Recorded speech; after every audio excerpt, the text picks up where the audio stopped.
Desi Ballers podcast. We are doing a post game reaction to the Nuggets Lakers game 1. Nuggets take this game 132 to 126. A really, really fun game to watch if you're a fan. Lived up to the expectations. If you're a Nuggets fan, Gopal, I mean, did you think that was it too close for comfort?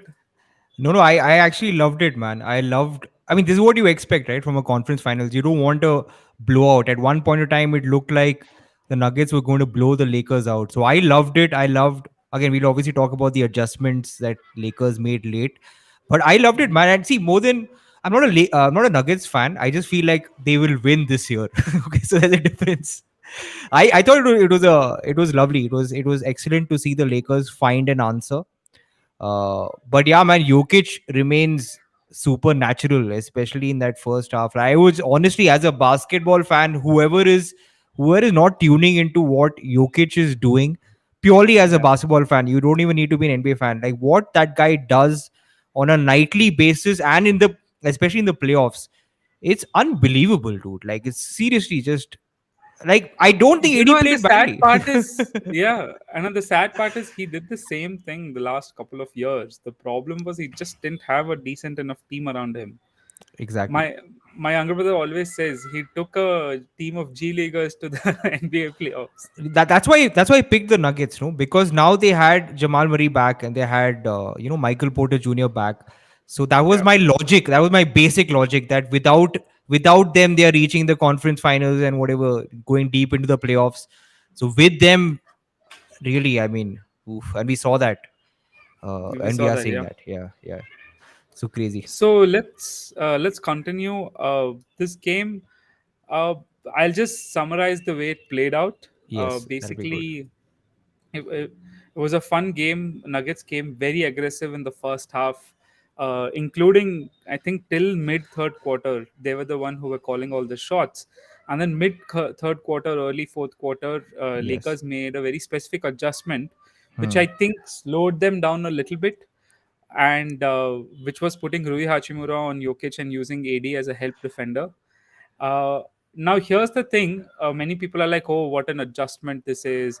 Like Lakers must be feeling really good." Huh. Guys, I want you to really think about this. Jokic basically made Anthony Davis look like he doesn't know how to play defense in the first half. He got every shot, he made every right pass. You really think Rui Hachimura is slowing him down? No, so I think the yeah. Sorry, and go the ahead. Yeah. second part is Huh. and the second part is he rarely misses. He missed two easy passes to Aaron Gordon for layups.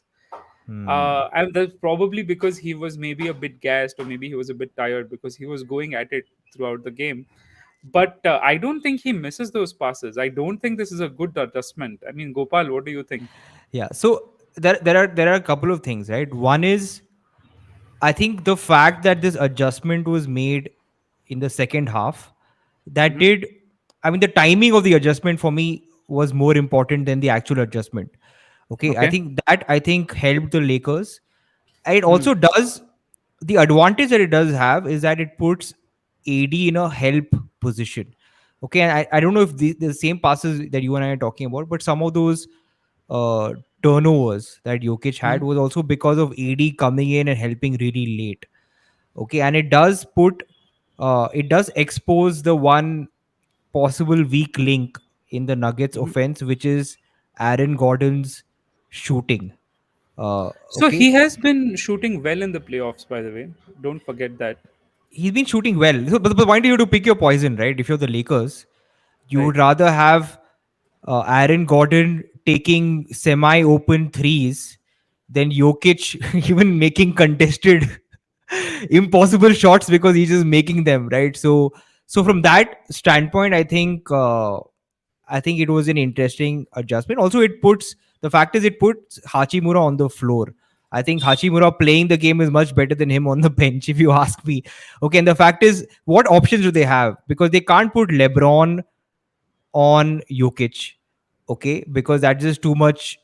So it's not about Hachimura, right? My point is it's about AD being a help defender, because it also brings out AD's versatility in terms of him, switching, being able to guard the paint, go out, stretch. It just brings out a lot in terms of it makes the Lakers defense more dynamic, right? So I think, but yeah, I don't think that stops Jokic, because let's not forget, even Nuggets will make necessary adjustments. Maybe they'll involve Aaron Gordon more in pick and rolls, right? Things of that sort. So, but something is better than nothing because Jokic is literally like, again, I get your point that he made AD look ordinary, but I don't.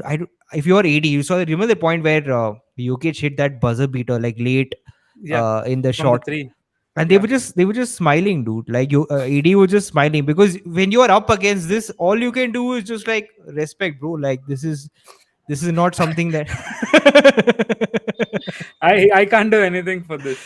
Yeah, but yeah, I do feel. And the other thing that allowing this switch, okay, in terms of, again, like I said, it's not about Hachimura, it's about, but my point is, the only options you have in terms of, if AD not guarding Jokic, is either Hachimura or LeBron, right? Because otherwise they don't have the size.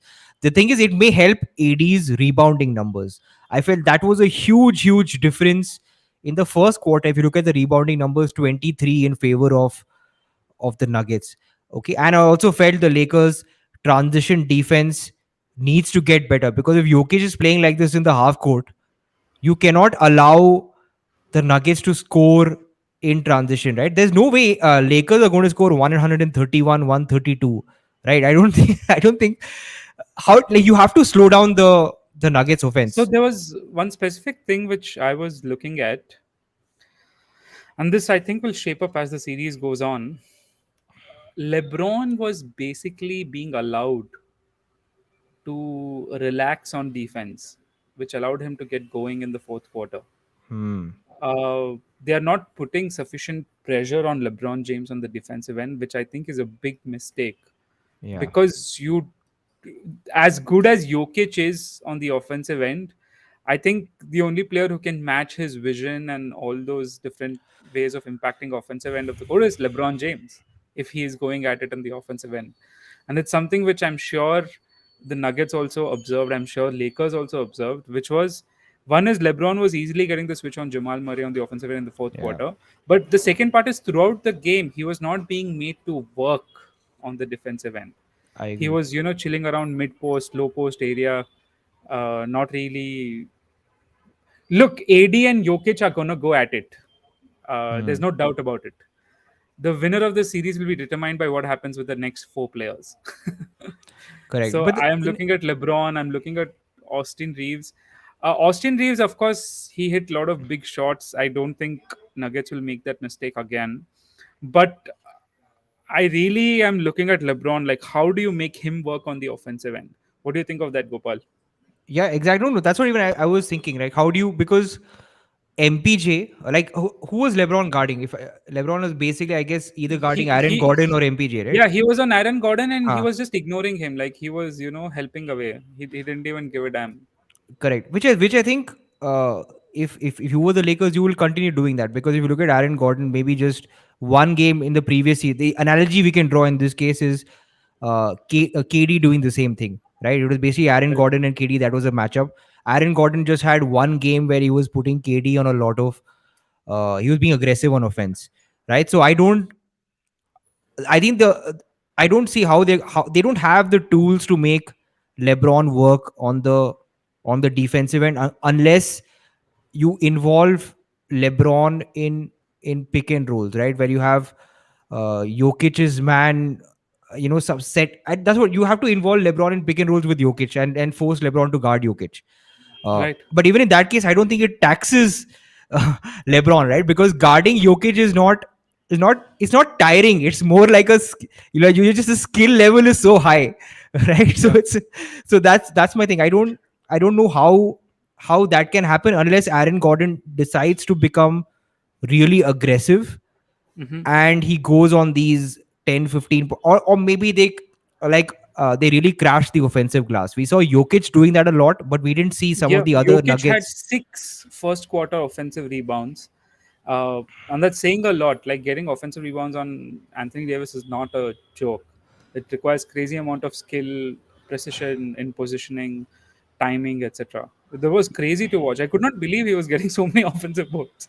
No, I think he's like, I genuinely like, he's so underrated, right? I think on the defensive end, because of his smarts. I don't think he's a great defender. He's just a very smart basketball player. I think intelligence is highly underrated on the defensive end, because people Yep. keep talking about defense is a lot about hustle and strength, but it's also defensive IQ.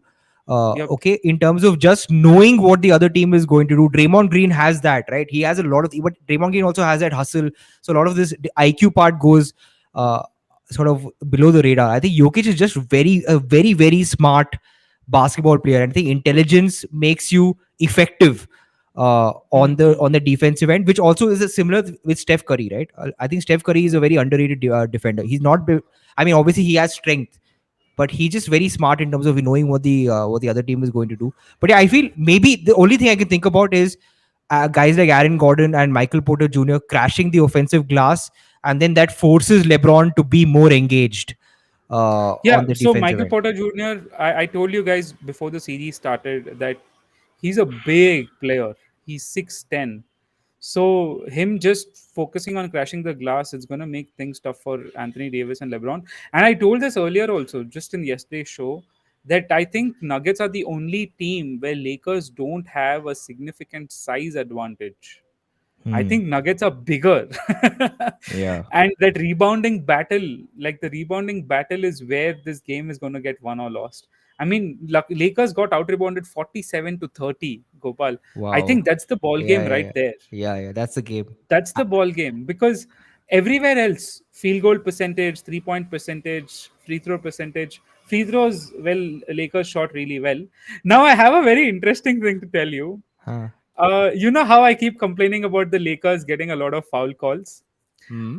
Hmm. I love the Nuggets strategy.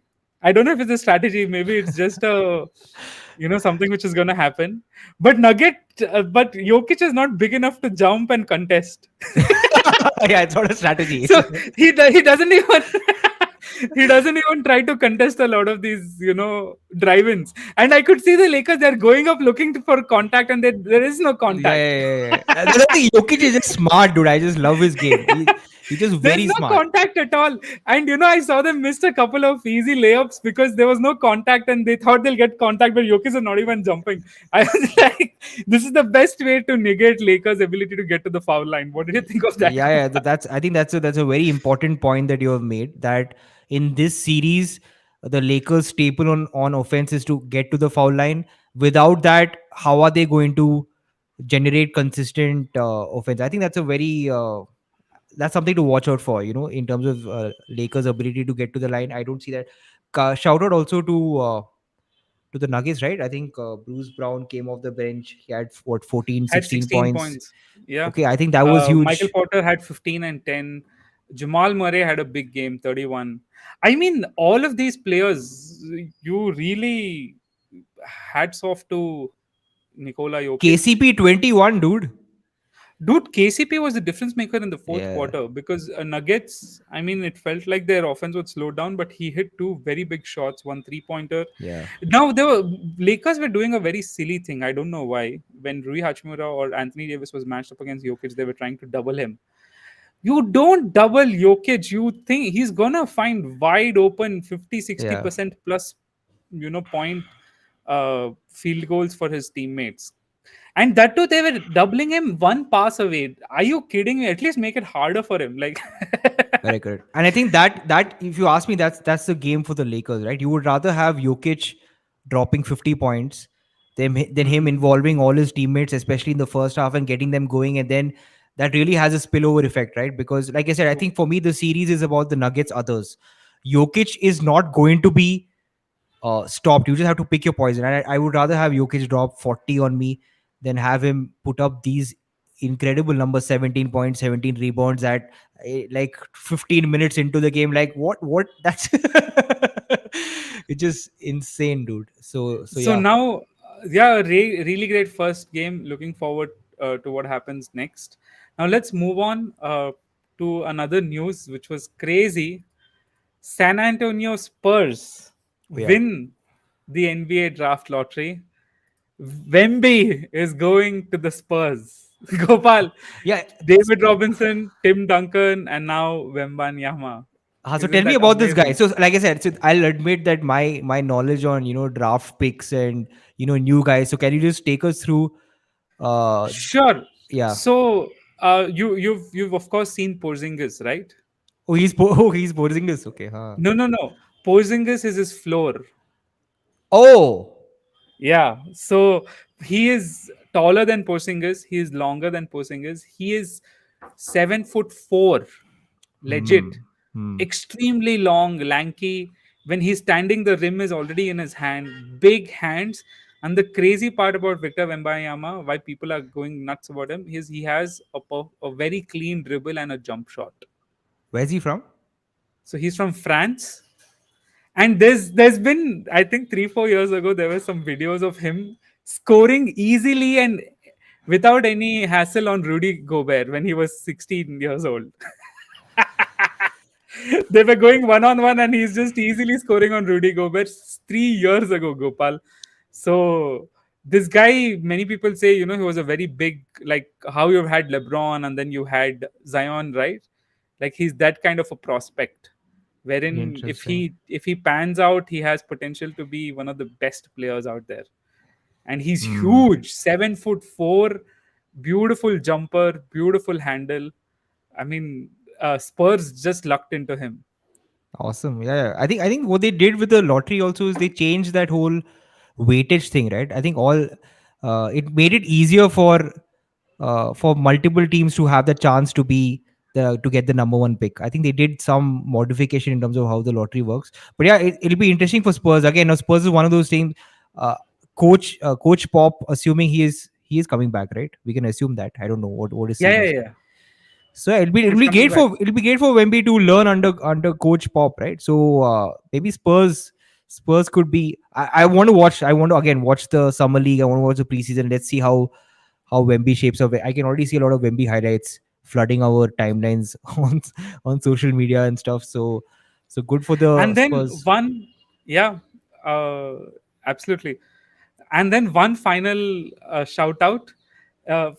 We forgot to cover this yesterday. I'm so sorry. Yeah. Now, all of Jamorant. us, if you know what happened with Ja Morant, I mean, this guy is just blowing his own career. Ja Morant, he looked like Derrick Rose with a 3-point shot, Gopal. Uh, and I don't understand why the hell is he doing what he's doing. Is absolutely crazy. Again, I don't know how the American culture is about guns and all of that. In India, there's no freaking way you have a gun. Okay, like getting a gun license, like you basically have to be a politician, and even then you don't get it very easily. It's very hard. Hmm. So in the US, I mean, gun issues, you keep reading up on them, and Ja Morant has been found flaunting with a gun and going live on Instagram. That's like, kar kya raha hai, bhai? And he's dancing with the gun, It's like, Yeah, dancing is pointing it at his head and almost. a big, big, big shout out to Sid Roy, who gave us, who is in the AIC NBA basketball community. Guys, if you want to know that, please, I'll share the link in the description, the WhatsApp group. But he said, we can all agree Ja Morant is a better shooter than Steph. Oh, I okay. laughed legit for like 5 minutes when I saw that message. So There Gopal, was yeah, yeah no in fact I thought you were going to show the I loved another comment which I actually found hilarious by so Aditya, also on the AIC okay, NBA group. I don't know if you already have that loaded up, but what's Aditya, the comment? Ja Morant is all prison team one. But yeah, man, this is it's just so unfortunate that you see guys of his talent. Even Adam Silver came on NBA on TNT. He said So I was shocked. Adam Silver was like, I was like, what the hell happened? हाँ तो मेरे मेरे बच्चे से गलती हो गई types he you could see the pain like in Adam Silver's in his eyes. I'm like this is not something like I thought you had learned. We met, we spoke, we connected on a deep level, spiritual level, and then you do this. But I'm not trying to give Ja Morant an out, but but the timing of this also in the fact that they had been knocked out and you are in a weird space, right? Like for that first 7-10 days you are in a you are in Dude, a weird my headspace. only thing is, so I'll tell you personally, I've always wanted a gun. Okay. What the I don't know why. I heck? just Dude, wanted a gun. what is this? But Oh my. I would never I'm going flaunt it to fine live. you, bro. I'm going to fine you for that statement. But I would never flaunt it in an Instagram live. Why do you want a gun? What, like you're acting as a Baswangudi, like some high crime rate suburb or whatever, like area of Bangalore? Dude, nothing I happening don't in know. Baswangudi. Okay, nothing is happening there. I just wanted it, but I would never ever flaunt it on an Instagram live. And Jamorant, dude, he's such a public figure. So many people look up to it. He has a $200 million contract, Gopal, and he's screwing around like this. I mean, so Sid Roy and Aditya, thank you for these two talking I loved it. incredible lines. I didn't find this on Reddit also, which was crazy. Like we can all agree, Ja Morant is a better shooter than Steph and Aditya Roy. Ja Morant is all present team one. So let's see what happens. I don't think it's illegal what he did in the US. I think in a lot of states they allow you to have a gun and carry a gun. Unlike in India, if you're caught with a gun, you're gone. So It's not a question of legality. It's a question of your contractual responsibilities with the league. Also, I yeah, think so again, like if I were in his case and you're a lawyer, I mean, he's not done anything illegal, is my point, right? that's what I'm saying. It's not a question of legality. It's a question of contractual obligations to the league, right? All Okay. players have to sign, I believe, a contract, right, with the league also, if I'm not Okay. mistaken, saying that you don't do A, B, C, D, E, F, G. Correct. So I Right. think this goes foul of that. Apart from the fact that, also, like you said, if he has a $200 million contract, like his Hmm. contracts get affected, his commercial value drops, his brand value drops. Yeah. Also, the I fact feel is, really, yeah, he'll get yeah. suspended. He may get suspended for an entire 6 months. I'm looking at what, 6 months, perhaps. I, dude, I don't know. If I were the Memphis Grizzlies, honestly, I would look to trade them. I mean, I would look to trade him. I don't want to deal with this. It's I not don't even know. him I mean, now. It's not even him. It's them. Now it's become multiple people. If you look at all their problems, that it's very yeah. distracting. The kind, it's like the reputation of Grizzlies become like this is a thug team. Yeah, that's a very big issue. And so yeah, that was the Lakers versus Nuggets, and that was our show. Before we leave, let's quickly just look up to what we have tomorrow. So first things first, we have a Celtics Heat game. Gopal, who you got? Before you say what you're Hmm. gonna say, Jimmy Butler came out and said, and the balls on this guy, he came out and said, "This is our year." I mean, open challenge. That too, he was shirtless, huh? Dude, I don't know what's up with that. Why is he pulling like a Salman Khan? He's never wearing a. Okay, fine. If I have a body like that, fuck it, like that's my t-shirt right there. I'm wearing skin. So yeah, Jimmy Butler basically said this. So who you got, Gopal? Okay, so this may be this may be strange, but I actually got the Celtics. Okay, I actually got the Celtics in the series. I'm not talking about tomorrow's game. So I'm talking about just game one. Game one is going to be the Celtics because I think that I don't think the Celtics are immediately switching off. Considering how they ended the previous series, I think they're going to have a strong start in the Mhm. first half, and then that is going to be enough to ride them to a single digit or a sort of 10-12 point win in game one. Interesting. Even in this series, guys, in fact, throughout the remainder of the playoffs, I think the only way the Celtics lose, the only way they lose if they beat themselves. So even in Hmm. the series, I mean, if they lose, it's like they were fooling around. They were not taking it seriously. So let's see what happens. Uh, Nirmal has a comment. Nothing strange about supporting Celtics, Gopal. They are winning 4-1. 4-1. That is 4-1. No, So man. ideally, dude, Celtics has sufficient talent to sweep this and the finals. Like that's how deep and talented the team is. It's just that they make so many mental errors. It's pissing off. So Yeah, I agree. But who do you? I mean, who do you have for tomorrow? Like the Heat. I think Jimmy Butler is going to have a maestro of a game tomorrow. See, this is why Jimmy Butler, whatever tweeted or put out, whatever he did, right? Yeah. Because see, this is the mind games. Like someone like you is also getting affected in your predictions just because you went on social media. See, yeah, yeah. So we have a few more comments. Nirmal continues to say Celtics can't sweep the finals. Don't make Steven Smith type statements. Nirmal, so just so people know, Nikhil anyway idolizes Stephen A. Smith. We had this we had this conversation Dude, before. oh, I had one important comment about Stephen A. Smith. We were speaking about Ja Morant, right? And how he is, a better shooter than Steph. And how he's all present team one. I don't- Stephen A. Smith had a great comment. He said that given Zion's body and Ja Morant's stupidity, it's likely that RJ Barrett is the best pick of that draft. oh, yeah, yeah, So yeah. I That's mean, and you tell me, like, you really think I shouldn't idealize that guy? My God, what a talking head! no, no.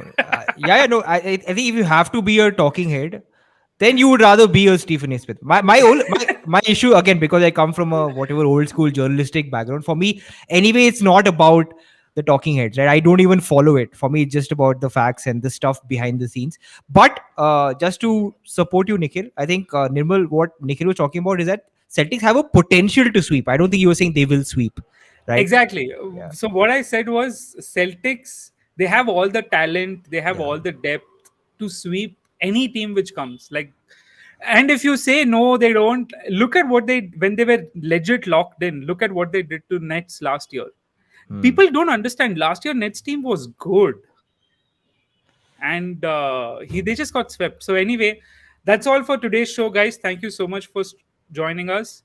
We'll catch you all tomorrow after the Celtics Heat. Yup. Bye, guys.